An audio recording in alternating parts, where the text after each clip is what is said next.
had an extremely interesting conversation with one of my sons last night, and it tapped into the memory of when I failed my first class.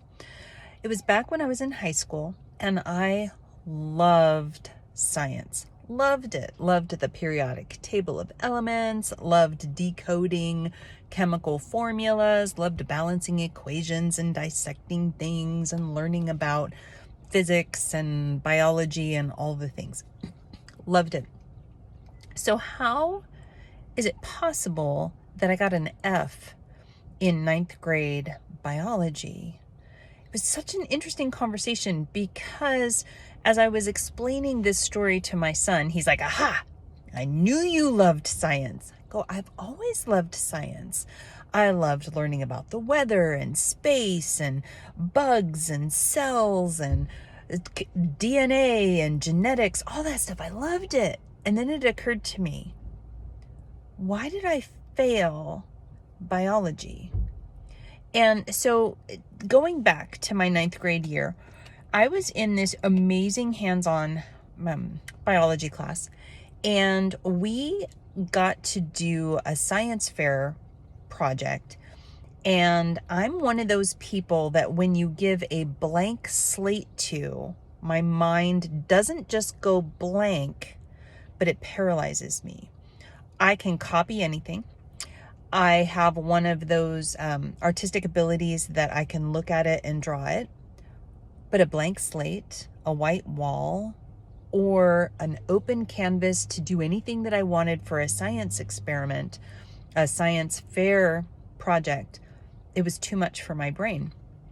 And I distinctly remember the pit in my stomach and the sweat in my hands when I went to the teacher and I asked for help. I was really struggling forming an idea of something that I could do a science fair project for.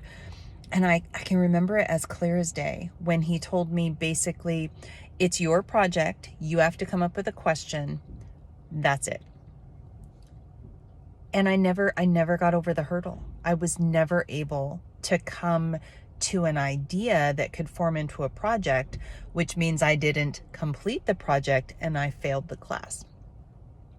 I was talking to my son and I realized, and in all certainty, when you have a student that is an excellent student, bright, excited, engaged, the first to show up, the last to leave, the first to volunteer, all that, and then they hit a stumbling block and they can't get over it. It's up to the teacher, the parent, the homeschooler, to come alongside and to help them get over that speed bump.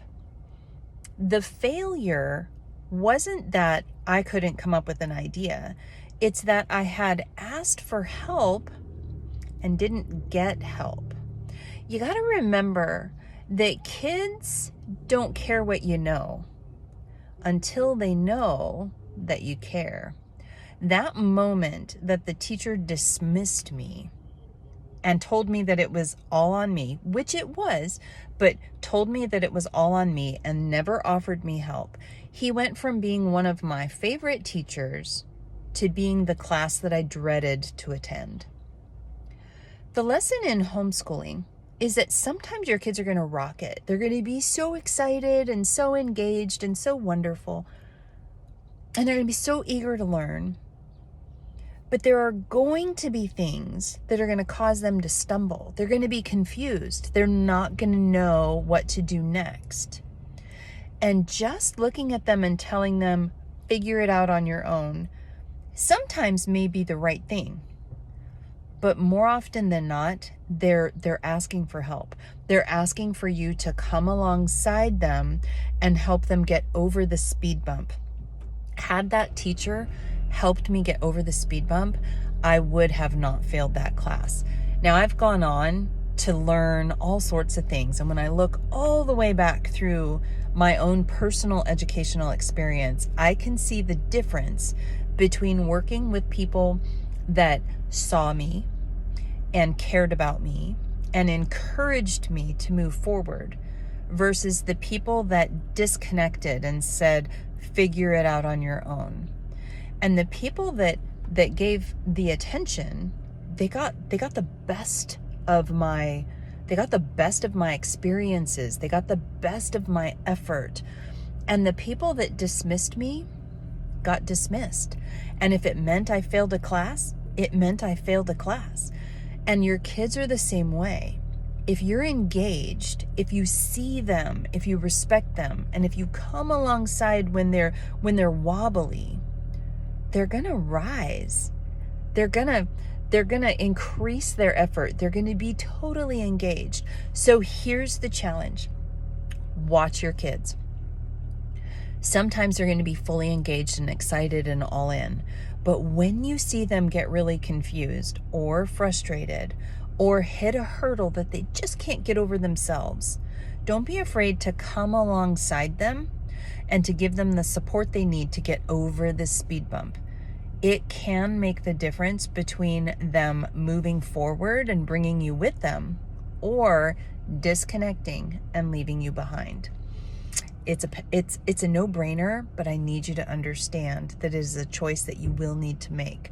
Come alongside, gird them up, and don't leave them behind so that they don't leave you behind.